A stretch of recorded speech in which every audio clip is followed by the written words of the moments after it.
Hello, welcome back. Welcome to Hamburger Gravy Marine Corps style. And I can testify that this is the way that it was made. Here on this St. Patrick's Day 2017 in our East of Eden studios. Well, it's not really a studio, it's more like a small kitchen. And it may not actually be St. Patrick's Day. And it may not be 2017. It's a little joke I have with myself. We are going to try to get through this a little bit faster if I can remember what I'm talking about than the original, the previous video that we made, Biscuits and Gravy, which turned out to be a huge magnum opus. But it does cover all the basics, and you should go back and watch that and to learn the basics of your gravies. But I'm going to try to move on along with this. Let's make some coffee first. Let's get some coffee going. Coffee's always good. We've already had a couple of pots, and this will be the next pot in this long succession of pots of coffee.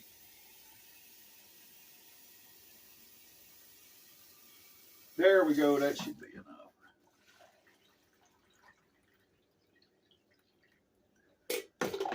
And today we have actual French market coffee that I ordered, which was, I don't know, about $40 a can, but it's pretty good stuff. Let's get this going.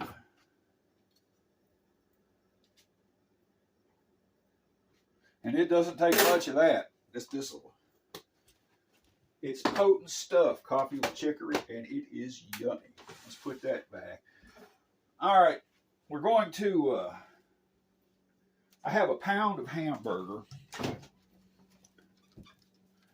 and I believe our regular skillet's going to be too small. So we're going to get in here, and we're going to use the Rachel Ray QVC official spaghetti boat thing. I don't know what it's called. We're not going to need this part, so we'll leave that in. Now this is big enough. We're going to put that up there. We're going to put a little heat in that. We're going to cook something in this back skillet, so let's get that turned on. We need a bowl. We need a mixing bowl.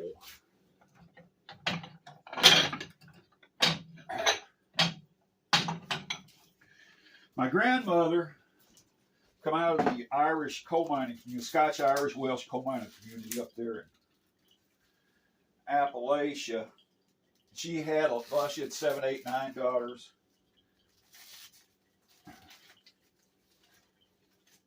And a lot of grandkids, and I'm the oldest surviving grandchild.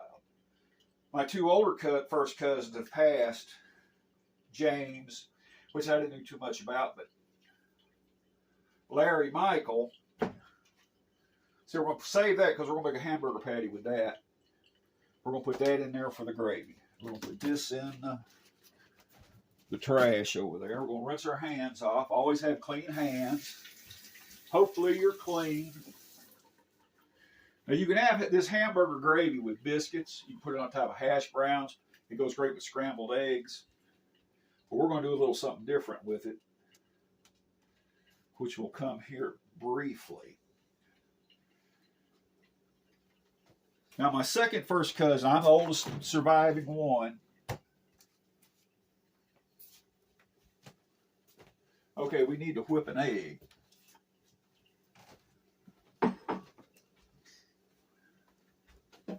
Larry Michael Vasserhelly. He was adopted and took the adopted name of Vasserhelly, but he was a Skaggs from West Virginia Skaggs. His dad was Carl, and I had met all their family, and they were good people. We lived on Kellerhanna Drive in Brunswick, Ohio in my youth. And the next road over was Minor Drive, and Virgil Skaggs lived on that road. And Virgil had a son my age. And something went around, and I caught it, and Virgil's son caught it. And our legs, this one leg quit working on both of us. We both caught that. We went lame for about a week.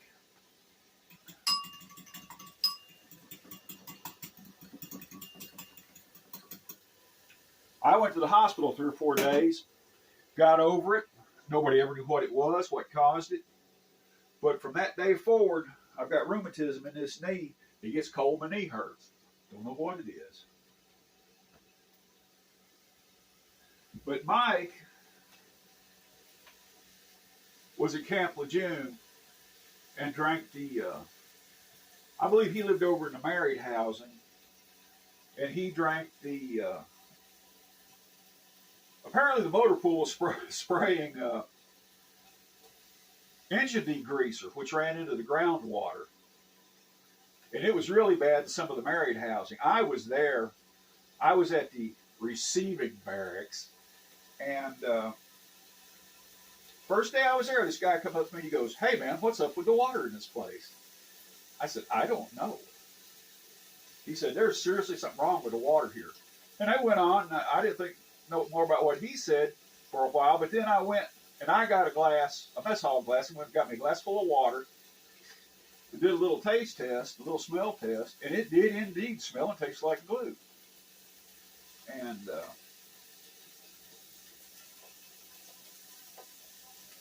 that was it for me. I didn't say nothing else about it, didn't think nothing else about it, because I figured it's par for the course, okay?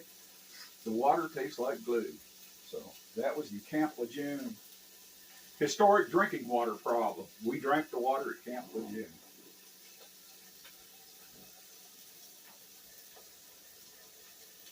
Now, I saw this recipe, not the gravy. This is something else. I'm making a hamburger patty here.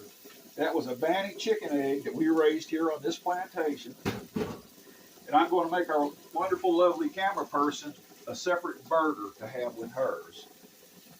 You put an egg, you put your hamburger, some breadcrumbs, panko, as good as any. Put them in there. These pankos ain't even open. Look at this. Fresh pankos. Get you some pankos in there. Enough to... Let's hit it with good old salt. Let's not forget about our hamburger gravy here, the purpose. Let's give it some good old salt. Let's give it some good old pepper.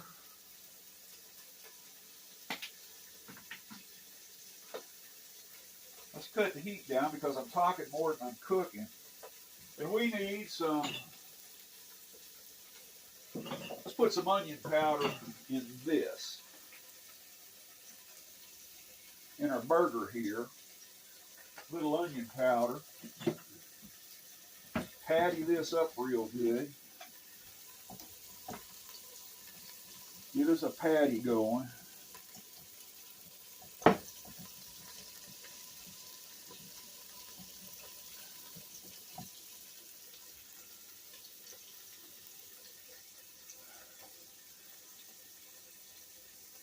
Oh, look at that. Look at that pretty patty there.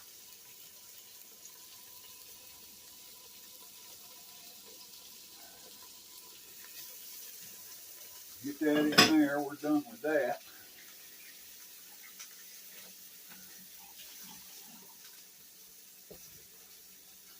Can you see the head chef and the waiter?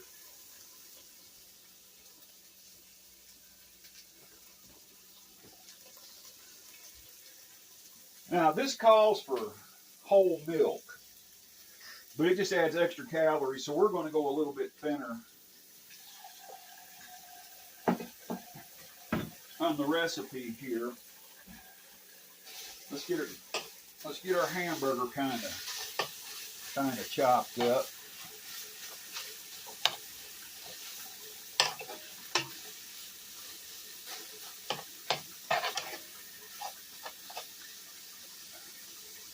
I think we need a little more oil.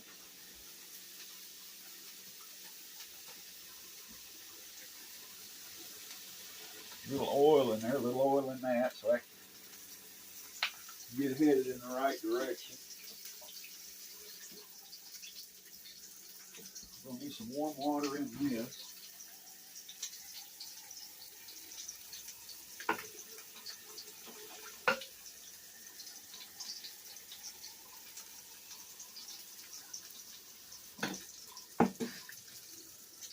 Let me read the notes over here. I've forgotten the storyline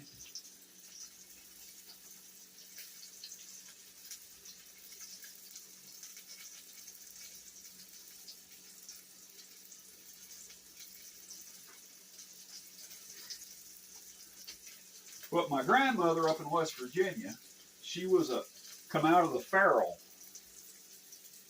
I don't like to use the word clan with a C. The Farrell clan, Ofearghail. But of course, after we got to America, it became Farrell, and then my family spelled it Ferrel or ELL.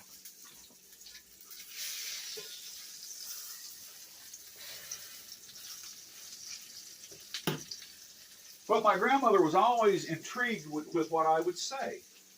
And I would be talking, and she'd say, no, now you know that didn't happen. Or she'd stop me and say, no, I don't believe that's really what happened or what went down. I believe you're making that part up. And I was always kind of a bit puzzled like that because nobody else said that to me. And I would talk, and nobody would say nothing, so I'd add in some more facts and add in some more, make it more colorful. And it occurred to me years later that the reason she done that is because she was listening to what I was saying. Nobody else was listening to me. And she had said, now over there in Ireland, there's a castle there. You got to go up in this castle and hang up upside down by your feet or something. And kiss this, you got to hang upside down, reach over and kiss this big rock called the Blarney Stone. And since I don't fly, I got my doubts about going to Ireland unless it's in a rowboat maybe. But my grandmother always told me that I would never have to kiss the Blarney Stone because it had already kissed me. Now, be that as it may, we need a big old knife. Let's put a bit of an edge on it.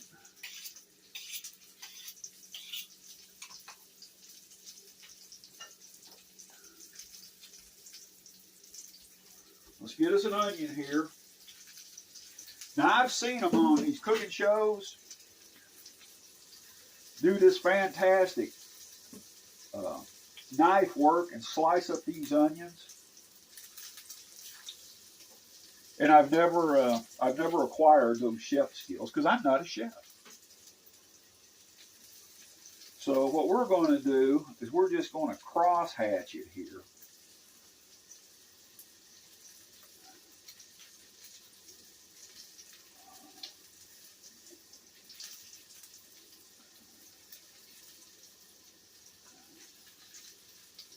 And get us some onions in this.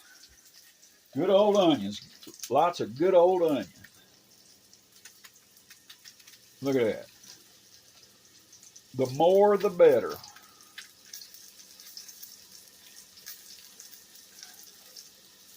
We get down here to the not cut up part. That'll all be okay. And we're just going to do this like this. One whole onion, and it's about 3/4 pound. Looks like our hamburger's getting pretty hot there.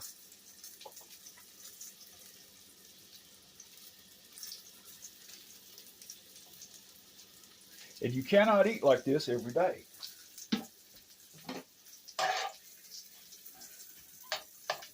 Look at that.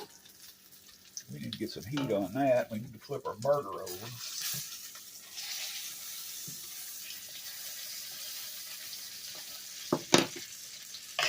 Let's give that some more heat.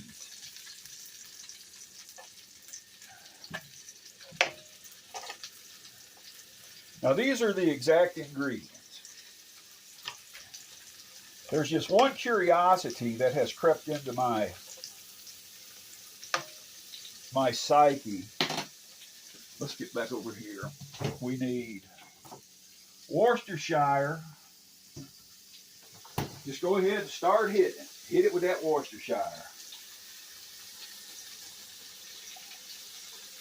Good old Worcestershire. This is the good stuff. That's the high dollar.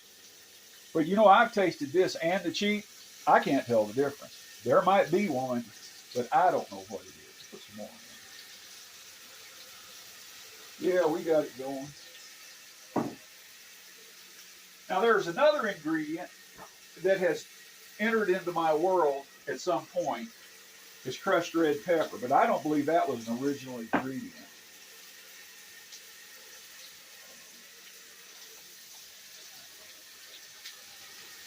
But after I got divorced back, I don't know, 20, 30 years ago, I just traveled around, slept in my car, but did some flea marketing. But I went down to New Orleans and bummed around for a while.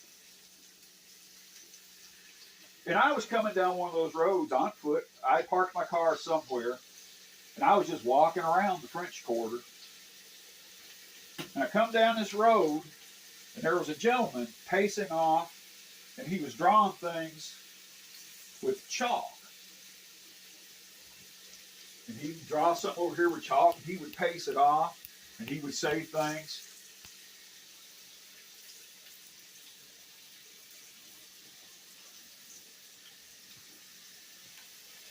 He would say things.